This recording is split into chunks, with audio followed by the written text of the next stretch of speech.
यदि कपल को बच्चे नहीं होते हैं तो हम समझते हैं कि जनरली लेडीज इनफर्टिलिटी के कारण ऐसा होता है, लेकिन ऐसा नहीं है। जितना इनफर्टिलिटी लेडीज प्रॉब्लम की वजह से होता है उससे कहीं कम नहीं है जेंट्स इनफर्टिलिटी। लेकिन स्पर्म काउंट यदि कम है तो बिल्कुल भी चिंता करने की बात नहीं है।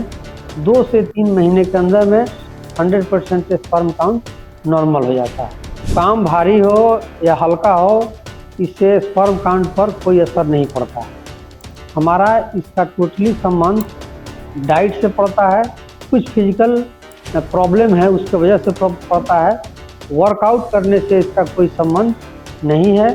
ज़्यादा चाय लेने वाले लोगों में कैफीन की मात्रा बढ़ जाती है और स्पर्म काउंट को निश्चित रूप से यह कम करता है।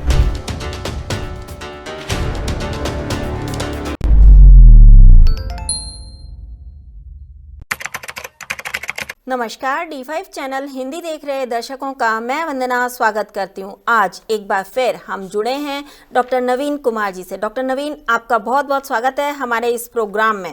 आपका भी मेरी तरफ से बहुत बहुत स्वागत। डॉक्टर नवीन, आजकल हम देखते हैं कि बांझपन सिर्फ स्त्रियों में ही नहीं होता है, पुरुषों में भी होता है। तो आज हम उसी बांझपन पे बात करेंगे, पुरुषों के बांझपन पर हम बातचीत करेंगे। डॉक्टर नवीन, आप हमें सबसे पहले ये बताइए कि जो ये बांझपन होता है पुरुषों में, इसकी वजह क्या होती है? इनफर्टिलिटी तो किसी में भी हो सकती है, चाहे वो स्त्री हो चाहे वो पुरुष हो। तो स्पर्म काउंट जो होते हैं वो लो हो जाते हैं, तो इसकी क्या वजह होती है, इसके क्या कारण होते हैं, ये आप हमें बताइए। जैसा कि आपने पूछा कि यदि कपल को बच्चे नहीं होते हैं तो हम समझते हैं कि जनरली लेडीज इनफर्टिलिटी के कारण ऐसा होता है, लेकिन ऐसा नहीं है। जितना इनफर्टिलिटी लेडीज प्रॉब्लम की वजह से होता है उससे कहीं कम नहीं है जेंट्स इनफर्टिलिटी। तो इनफर्टिलिटी यदि जेंट्स को हो रहा है तो उसके 2 कारण होते हैं जनरली। एक तो वह व्यक्ति किसी वैसे बीमारी से पीड़ित है जिसके लिए कुछ गंभीर मेडिसिन का सेवन वह कर रहा है। दूसरा, या तो उसका स्पर्म काउंट कम है या स्पर्म काउंट बिल्कुल ही नील है। यदि स्पर्म काउंट कम होता है तो जब तक उस लेवल तक हमारा स्पर्म की संख्या नहीं बढ़ेगी तब तक पुरुषों में इनफर्टिलिटी बनी रहती है। इसके अलावा बहुत ऐसे केसेस होते हैं जिस पेशेंट जिनके अंदर एक भी सीमेन नहीं होता, एक भी स्पर्म नहीं होते हैं, जिनको हम लोग एंजियोस्पर्मिया के नाम से जानते हैं। और यह एंजियोस्पर्मिया भी 2 तरह का होता है, एक ऑब्स्ट्रक्टिव एंजियोस्पर्मिया और एक जनरल एंजियोस्पर्मिया। ऑब्स्ट्रक्टिव में क्या होता है कि उसके अंदर जनरली इनफर्टिलिटी का कारण होता है कि उसके अंदर स्पर्म तो हैं लेकिन वो कहीं ना कहीं ब्लॉक हो गए हैं, या कुछ टेस्टिस में प्रॉब्लम है या कुछ पेनिस में प्रॉब्लम है। जिस तरह एक बीमारी है जिसका नाम है वेरिकोस वेन, जनरली हमारे घुटने के नीचे पीछे पैर में टखना में हो जाता है। इसमें पैरों के पीछे की जो नलियां हैं ब्लू ब्लू कलर की दिखती हैं और एस शेप में वह हो जाती है। उसी तरह से एक टेस्टिस का भी प्रॉब्लम होता है, इसको वेरिकोसील के नाम से हम जानते हैं। यदि पेशेंट को उस तरह की भी समस्या रहती है तो एंजियोस्पर्मिया हो जाता है। और इसके लिए हमारा खान पान भी बहुत महत्वपूर्ण भूमिका निभाता है, क्योंकि यदि किसी हम बीज को किसी खेत में जब हम रोपते हैं तो उस पूरी तरीके से हम लोग उसकी सफाई करते हैं, पानी पटाते हैं, खाद डालते हैं, उसके बाद उसको हम लोग रोपते हैं। फिर उसके बाद हम लोग उसको देखते हैं कि किस वातावरण में कितने दिनों पर इसकी पानी की आवश्यकता है, कितने दिनों पर और कई तरह के खाद की आवश्यकता पड़ती है। उसी तरह से मनुष्य में भी है। मनुष्य का स्पर्म काउंट कम नॉर्मल लेवल में रहता है या मेंटेन रहता है जब हम उसको खान पान अच्छे से देते हैं।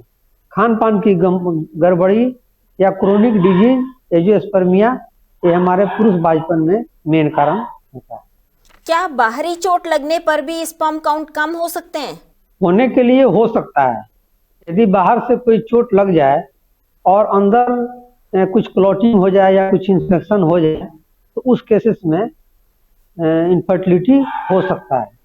यदि हम जनरली जब पेशेंट का सीमेन एनालिसिस कराते हैं तो उस केस में जब हम उस सीमेन को देखते हैं कि इन्फेक्टेड है कि नहीं, तो वह सीमेन हमारा येलो कलर का होगा, जिसमें पता चलेगा ये कहीं इन्फेक्शन लिए हो। यदि सीमेन हमारा हल्का रेडिश कलर का है तो किसी न किसी रूप में ब्लड उसमें आ रहा है, जबकि इसका एक्चुअल कलर ग्रे होना चाहिए, ओपेक ग्रे होना चाहिए या व्हाइट कलर का होना चाहिए। स्पर्म काउंट लो है ये कैसे पता चलता है? इसके लिए कौन कौन से टेस्ट होते हैं?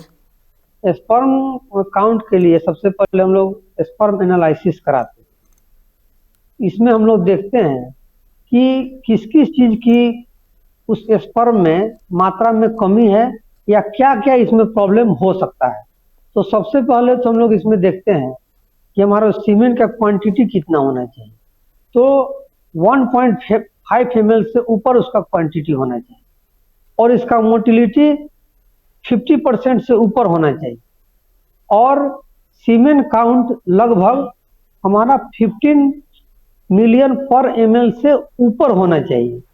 एक्चुअली है कि 20 मिलियन हमारा काउंट यदि होता है पर ml के हिसाब से तो कंसीव करने के लिए काफ़ी होता है।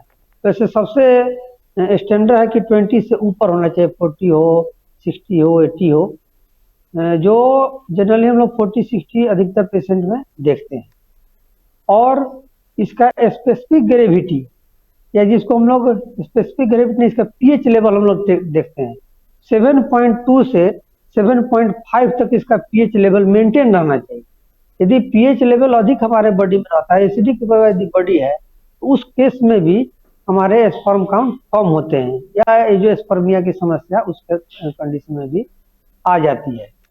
और सीमेन टेस्ट कराने से पहले हम लोग देखते हैं कि इंटरकोर्स के 3 से 5 दिन के अंदर में ही वह टेस्ट कराया जाता है। उसके पहले और बाद में करने से ऑथेंटिसिटी टेस्ट का नहीं रहता है।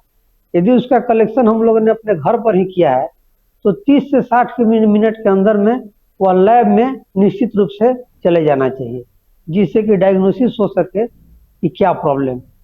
इसके अलावा टेस्टिस का हम लोग एफएनएसी कराते हैं। एफएनएसी से देखते हैं, खासकर एफएनएसी हम लोग कराते हैं जो स्पर्मिया के केस में, कि अंदर बिल्कुल भी सेल जर्मिनल सेल है या नहीं। जर्मिनल सेल यदि एक भी रहता है तो फिर हम लोग उसको ग्रोथ करा देते हैं। और बहुत ऐसे केसेस है जिसमें हम लोग टेस्टिस का अल्ट्रासाउंड करा करके भी देखते हैं कि क्या कंडीशन में हमारा टेस्टिस है। तो इन सब टेस्ट को करा करके लगभग हम लोग डिटेक्ट कर लेते हैं कि पेशेंट को एक्चुअली प्रॉब्लम क्या है। हार्मोन की वजह से भी बहुत सारे इम्बैलेंस होते हैं या स्पर्म काउंट की मात्रा कम हो जाती है।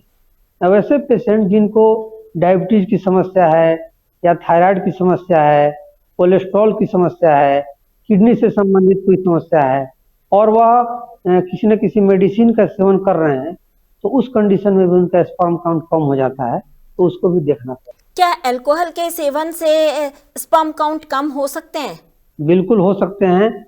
इसीलिए पेशेंट को जब डायग्नोसिस कराना चाहिए सीमेन एनालिसिस का, तो उसके लगभग 3 से 5 दिन पहले से ही उन चीज़ों का इस्तेमाल बंद कर देना चाहिए। किसी भी तरह के नशीली चीज़ों का सेवन बंद करना चाहिए। कोई भी वैसे ड्रग्स ले रहे हैं जिससे गंभीर परिणाम हो सकते हैं, उसका भी सेवन पेशेंट को नहीं करना चाहिए।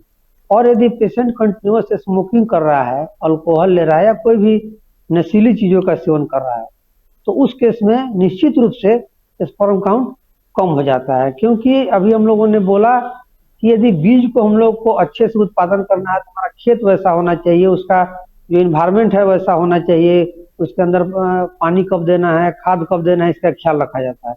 उसी तरह से हमारा बॉडी के अंदर उसको यदि हम लोग को अच्छे से लेवल मेंटेन करना है, उस तरह का डाइट हमको देना होगा, तब जा करके वह अच्छे लेवल को मेंटेन कर पाए और हम कंसीव करने लायक हो पाते। जब ये शुक्राणु मेन के अंदर बनते हैं उस वक्त कैसे पता चलता है कि भाई इनका काउंट बिल्कुल सही है या गलत है, या इन स्पर्म को सही रखने का खान पान के जरिए क्या तरीका है? जब तक इसका हम लोग टेस्ट नहीं कराते हैं तब तक एक्चुअल डायग्नोसिस नहीं हो सकता है कि उसकी मात्रा कितनी है, और खान पान के द्वारा इसको बिल्कुल मेंटेन किया जा सकता है। इसमें सबसे अच्छा है कि पेशेंट को डाइट के रूप में जो फर्स्ट डाइट पेशेंट लेता है उसमें दही का सेवन करना चाहिए। दही बड़ा अच्छा काम करता है स्पर्म काउंट के लिए। सुबह का फर्स्ट डाइट हमारा दही होना चाहिए। इसके अलावा शाम के समय में भरपूर मात्रा में जो हमारा स्नैक्स होता है, भरपूर मात्रा में हम लोग को फलों का सेवन करना है। और बॉडी हमारा अल्कलाइन रहे, इसके लिए कच्चे हरे सब्जियों, साग सब्जियों का सेवन अधिक से अधिक मात्रा में करना चाहिए। भोजन से पहले सबसे अच्छा है कि भरपेट हम लोग सलाद ले लें, उसके बाद भोजन करें, तो इससे हमारा बॉडी का एल्कलिनिटी भी मेंटेन रहता है और स्पर्म काउंट इससे मेंटेन हो जाते हैं। सबसे अच्छा है स्पर्म काउंट मेंटेन करने के लिए अश्वगंधा, सतावर, सफ़ेद मूसली, कौच बराबर बराबर मात्रा में लेकर के इसको हम लोग मिक्स कर लेते हैं और 1 चम्मच सुबह खाते हैं, 1 चम्मच रात्रि में लेते हैं भोजन के बाद, तो स्पर्म काउंट बड़ा तेजी से मेंटेन हो जाता है। वैसे पेशेंट जिनका स्पर्म काउंट बिल्कुल लो है, 0.2 मिलियन, 0.5 मिलियन, 1 मिलियन, 2 मिलियन के आसपास है, उसके लिए फिर हम लोग विभिन्न तरह के डायग्नोसिस करने के बाद देखते हैं कि और क्या इस पेशेंट को कई तरह का एक्सट्रैक्ट बना करके फिर दिया जाए जिससे स्पर्म काउंट मेंटेन रहे। लेकिन स्पर्म काउंट यदि कम है तो बिल्कुल भी चिंता करने की बात नहीं है। 2 से 3 महीने के अंदर में 100% स्पर्म काउंट नॉर्मल हो जाता है। यदि ये जो स्पर्मिया का केस है जिसमें जर्मिनल सेल टेस्टिस के अंदर एक भी है, तो फिर हम लोग उस ग्रोथ करा करके फिर हम लोग नॉर्मल कर सकते हैं। या पेशेंट को किसी के टेस्टिस में किसी तरह का यदि ब्लॉकेज है तो उस ब्लॉकेज को ऑपरेशन के द्वारा ठीक करा करके फिर हम लोग स्पर्म काउंट को कराते हैं और उसका ट्रीटमेंट कराया जाए तो बिल्कुल पेशेंट को लाभ मिलता है। एंजियोस्पर्मिया के 60 से 70% केसेस नॉर्मल हो जाते हैं। कुछ क्रोनिक केसेस में पेशेंट में उतनी अच्छी सफलता नहीं मिलती है। नहीं तो इस तरह के किसी भी समस्या में हम लोग बड़ा अच्छा रिजल्ट देते हैं इस डाइट को फॉलो करके, इस प्रोटोकॉल को फॉलो करके। स्पर्म जिसे कि हम शुक्राणु कहते हैं हिंदी में, आप हमें ये बताइए कि जो ये शुक्राणु हैं इनको बढ़ाने के लिए या इनकी मात्रा सही रहे, इसके लिए क्या योग, आसन, प्राणायाम ये सारे लाभदायक होते हैं? क्या इनसे इनके काउंट को बढ़ाया जा सकता है? हमारे बॉडी के जितने महत्वपूर्ण ऑर्गन हैं वह लगभग हमारे पेट में है और एक लंग्स और हार्ट हमारा ऊपर की तरफ है। तो जब हम लोग कपालभाति का अभ्यास करते हैं तो पूरा पेट का लगभग सब भाग हम लोग का इसमें आ जाता है और खासकर जेनाइटल ऑर्गन इसमें इन्वॉल्व हो जाते हैं। तो कपालभाति का यदि 10 से 15 मिनट कोई भी व्यक्ति यदि इसका प्रयोग करता है प्रतिदिन, तो उसको तो सबसे पहले इसकी मात्रा कम हो नहीं सकती और इसके साथ साथ हमारा ऑक्सीजन का लेवल मेंटेन रहे, इसके लिए भस्त्रिका और अनुलोम विलोम प्राणायाम सफिशियंट है। अगर पेशेंट के पास टाइम है तो सर्वांगासन, सेतु बांधासन, जिसमें हम लोग अपने ऊपर के ऑर्गन से ब्लड का सप्लाई नीचे की तरफ करते हैं। यदि किसी कारणवश यदि ब्लॉकेज हो गया है या किसी कारणवश बॉडी के अंदर कुछ डिफिशियंसी हो गई है तो उसकी पूर्ति भी उससे हो जाती है। तो सेतु बांधासन, ऐसे तो किसी भी फिजिकल एक्टिविटी को करते हैं तो हमारा बॉडी का प्रत्येक पार्ट उसमें इन्वॉल्व होता है, लेकिन मेन इसमें है कपालभाति, अनुलोम विलोम, भस्त्रिका, सर्वांगासन, सेतु बांधासन का यदि हम लोग सबों को मिला करके आधा घंटा 45 मिनट की समय दे हम लोग, और नट्स को फुला करके जितने भी ड्राई फ्रूट्स हैं, ड्राई फ्रूट्स को हम लोग रात को भिगो देते हैं और सुबह में उसका सेवन करते हैं। सुबह के समय में दही का सेवन करते हैं, शाम के समय फलों को खाते हैं, भोजन से पहले सलाद का सेवन करते हैं, तो बहुत तेजी से हमारा स्पर्म काउंट मेंटेन होगा। डॉक्टर नवीन, आप हमें ये बताइए कि स्पर्म काउंट अगर लेवल में आ जाते हैं तब कैसे पता चलता है कि वो लेवल में आ गए हैं और अब कंसीव हो सकता है? इसके लिए हम लोग जनरल सीमेंट का टेस्ट कराते हैं, तभी पता लग पाता है। 1 से 2 महीने के अंदर में ही यहाँ कितना भी लेवल कम है तो वह मेंटेन हो जाता है इस प्रोटोकॉल को फॉलो करने से। टेस्ट करा लेंगे, डायग्नोसिस हो जाएगा, उसका हम देखते हैं स्पर्म काउंट मेंटेन रहे और मोटिलिटी मेंटेन रहे, दोनों मेंटेन रहेगा तब जाकर के पेशेंट कंसीव करता है। तो इसके लिए हमारा जो प्रोटोकॉल अभी बतलाया गया उसको फॉलो किया जाए तो मेंटेन। कई बार लोग कहते हैं कि भारी काम नहीं करना चाहिए, तो फिर ये कितना सही है? काम भारी हो या हल्का हो, इससे स्पर्म काउंट पर कोई असर नहीं पड़ता है। हमारा इसका टोटली संबंध डाइट से पड़ता है, कुछ फिजिकल प्रॉब्लम है उसके वजह से पड़ता है। वर्कआउट करने से इसका कोई संबंध नहीं है। इसका डायरेक्ट संबंध हमारे डाइट से, एनवायरनमेंट से और कई तरह के अननेचुरल भोजन करने से कई तरह के गंभीर बीमारी के कारण ही इसकी संख्या कम होती है, जनरल वे में या वर्कआउट करने से नहीं कम। भारत में चाय कॉफी बहुत ज्यादा मात्रा में पी जाती है, तो क्या इसका कोई असर स्पर्म काउंट पर पड़ता है? बिल्कुल पड़ता है। कैफीन ज़्यादा लेने वाले लोगों में, ज़्यादा चाय लेने वाले लोगों में कैफीन की मात्रा बढ़ जाती है और स्पर्म काउंट को निश्चित रूप से यह कम करता है। तो नेचुरल चीज़ों का सेवन हमको करना चाहिए।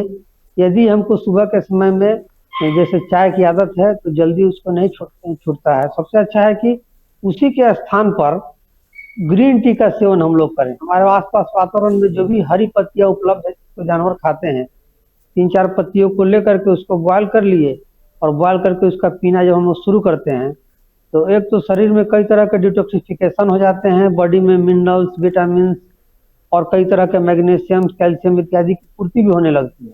और हमारा चाय का एक चुस्की लेने का जो आदत है, धीरे धीरे हम लोग को मुक्ति भी मिल जाती है। तो सुबह के समय में काढ़े का सेवन करना चाहिए। चाय और कॉफी का सेवन निश्चित रूप से हानिकारक है इसके लिए। डॉक्टर नवीन, आज आपने हमें बहुत ही महत्वपूर्ण बातें बताई। उम्मीद है जिन पुरुषों में स्पर्म काउंट लो है, यानी कि शुक्राणु कम बनने की समस्या है, बांझपन की समस्या है, ये समस्या आसानी से दूर कर सकते हैं, वो घर बैठे ही दूर कर सकते हैं। डॉक्टर नवीन, आपका बहुत बहुत धन्यवाद। पुनः आपका और दर्शकों का मेरी तरफ से बहुत बहुत स्वागत। अगले एपिसोड में आपसे फिर मुलाकात होगी, तब तक के लिए नमस्कार।